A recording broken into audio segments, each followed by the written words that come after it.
The Outcasters Check-in 11, and we have about 18 pages. I'm halfway through doing this particular story before I move on to the next set of chapters. And you can see a little bit of what I'm trying to do here, but I don't want to go into too much detail because obviously I would spoil the surprise.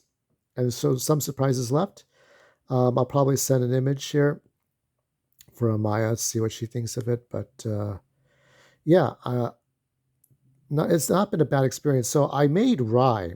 Rye is was Drake's friend in so many different universes, but he's not this scientist that could create anything anymore. Now he's like he's built his own kind of Five Nights Chuck E. Cheese entertainment center with kids soda bar and pizza and burgers, and he's creating these giant play sets so kids could compete to win tickets or even things that they could use at schools and stuff like that. Gracetron, Grace being Gayuka, Rai, Aguri, Chugo, and Eito. These are his friends. In another life, they were baseball buddies. They were all in Little League team, but that was a universe that never happened, or maybe it did happen. Uh, there's just different detours where other characters come in. Uh, it's been difficult to just write this and make sure that everything connects. All these different detours that you go to the other characters, and does it flow or not? Um, I've written so much. I think I've written total of, let's see, I can't remember how many Rosemary's was. I think Rosemary's was 70, and then I wrote 35 pages for Gino. That's 105. So about over 120 pages of of work here. There's 120 pages of story. I think it's going to end up being 700 because I'm probably doing 70 for each one. So 70 times 10, 11, maybe 777. I don't know yet. But I really want to just kind of get this done. And this is like the final versions of all these people that I created 25 years ago, or going back to 1997. That's like 27 years ago. And yeah, it's an exhausting experience. When you write something, I try to write stuff. I was kind of like, I thought about how inspirational it was for Kevin Eastman to take his wife and make her a character.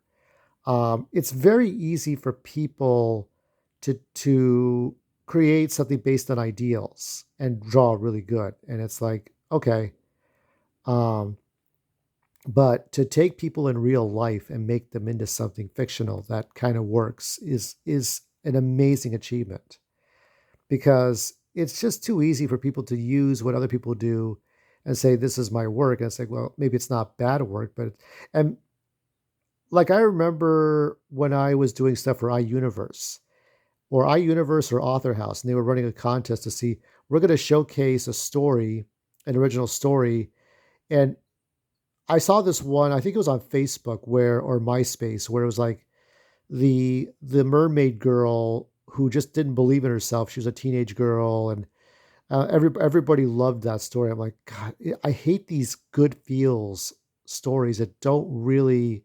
I'm like, this is like when I created my own stuff. It's for everyone. It's not just for me, but it's for everyone. Um, people are too coddled by stuff we've seen. I mean, once you take away the superhero cosmetics and the Harry Potter cosmetics, and you take away the Star Wars cosmetics, and you have stories that have predictable turns and twists that you know what's going to happen. You know what's going to happen. If they build too much up to torturing or killing somebody, somebody barges in at the last minute. Yeah, that's how these work. Okay, whether it's Star Trek, Star Wars, superheroes, video game IP, the I try to go for something that doesn't. It's not original for original's sake, but it flows. Like, don't go against that grain when it's like, if you feel it, like, let it work and let it go.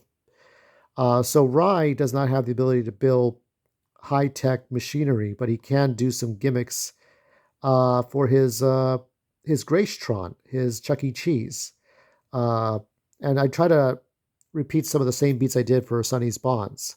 So you have Sonny's uh, bail bondswomen, like the lipstick bail bonds, but a lot more sexier, a lot more agile. So you have bounty hunters, you have a rock band, death metal, Spanish, and then you have these five kids who build. They're smart, okay? They're like gifted children who build their own uh, amusement park, but it's an indoor, like an '80s round table pizza, straw hat pizza kind of place. I mean, it's supposed to be set in the '80s, but instead of going by Jesus chronology or Julian calendar, it's more Moses and the Ten Commandments being the savior, right? So it's an alternate universe that I created 780 after Moses, so that so it's a different universe where it's just the numbers are different, but it reflects the '80s. Everybody has a video telephone,